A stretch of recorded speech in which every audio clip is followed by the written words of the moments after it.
नमस्कार दोस्तों, रूहानी मार्ग में आप सभी का स्वागत है जी।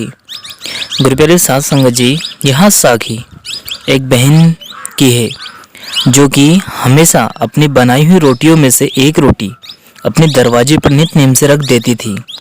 उसका मानना था कि जिसको उस रोटी की ज़रूरत होगी वह उसे ले जाएगा। वहीं उसी गांव में एक साधु रहता था। वह हर रोज़ उस घर के सामने आता और उस रोटी को उठाकर ले जाता और हमेशा एक ही बात दोहराता रहता था कि जो आप अच्छा कर्म करते हैं वह आपके पास ज़रूर लौटकर आता है जी। इसी तरह यदि आप बुरा कर्म करते हैं तो वह भी आपके पास बुरा फल लेकर आता है जी। इसी तरह वह बहन रोज़ रोटी रख दिया करती थी और वह फ़कीर उस रोटी को रोज़ ले जाता था और एक ही लाइन दोबारा बोलता रहता था कि जो करोगे वही मिलेगा।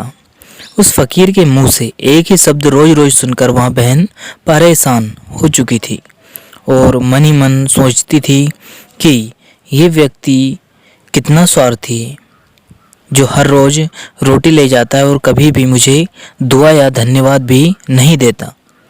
अब उस बहन ने एक विचार किया कि अब वह उस साधु से पीछे छुड़ाएगी। वह उसे अगले दिन जब उस साधु के लिए रोटी बनाती है तो उस रोटी में जहर मिला देती है।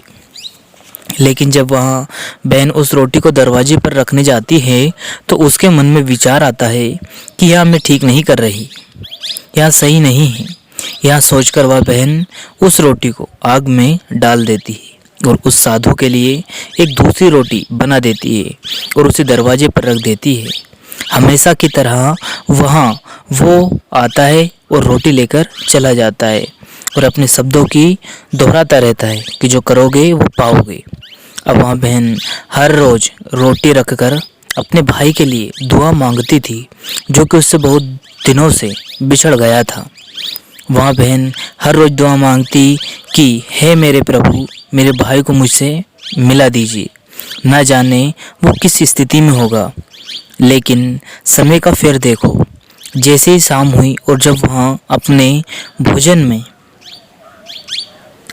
भोजन घर में जा रही थी तो उसे दरवाजे पर कोई आता दिखाई दिया और जब उसने पीछे मुड़कर देखा तो वह कोई और नहीं, उसका भाई ही था जो कि बहुत समय से उससे बिछड़ गया था। लेकिन उसकी हालत बहुत ख़राब थी। जब यह सब देखा तो उस बहन ने पूछा, भाई ये क्या हो गया? तब वहाँ बताता है कि मैं बहुत दिनों से भूखा प्यासा था और आज तो मेरी हालत बहुत नाजुक हो गई थी। यदि वहाँ बाबा मुझे रोटी नहीं देते तो मैं मर ही जाता। तब उस बहन ने पूछा, कौन बाबा? तब वह बोला कि एक बुजुर्ग साधु थे जो कहीं से आ रहे थे। मैंने उनके हाथ में एक रोटी देखी तो मैं बोला, बाबा जी मुझे यहाँ बहुत भूख लगी है, आप कृपा करके मुझे यह रोटी दे दीजिए। तो उन साधु जी ने कहा, ठीक है ये लो, आपको इसकी मुझसे ज़्यादा ज़रूरत है। और रोटी देते हुए एक लाइन बोला कि जो करोगे वही आपको मिलेगा। यहाँ सुनकर वह बहन सुन्न रह गई और उसे सुबह की बात याद आ गई। वह सोचती है कि यदि आज मैं वो जहर वाली रोटी उस साधु बाबा को दे देती तो आज मेरा भाई जिंदा नहीं रहता। और यहाँ सोचकर वह बहुत रोई। साध संगत जी, कहने का मतलब यहाँ है कि हम जो भी अच्छे या बुरे कर्म करते हैं वह हमारे पास ज़रूर लौटकर आते हैं जी। इसलिए आप हमेशा मन में दया और प्रेम रखें, हर प्राणी से प्रेम करें। इसी के साथ अपनी साखी को विराम देते हैं जी। फिर मिलते हैं किसी और वीडियो में। साध संगत जी, हमेशा अपने कर्म को बड़े ही सावधानी से करें जी, क्योंकि कर्म उस बछड़े की तरह होते हैं जो 10 गायों में अपनी माँ को पहचान लेते हैं जी। ठीक इसी प्रकार चाहे हम 10 जन्म क्यों ना ले लें, लेकिन हमारे कर्म हमारा पीछा नहीं छोड़ते। धन्यवाद जी। सद्गुरु आप सभी पर मेहर बनाए रखे। फिर मिलते हैं किसी और वीडियो में। तब तक आप जी अपना और अपनों का ध्यान रखें। शुक्रिया।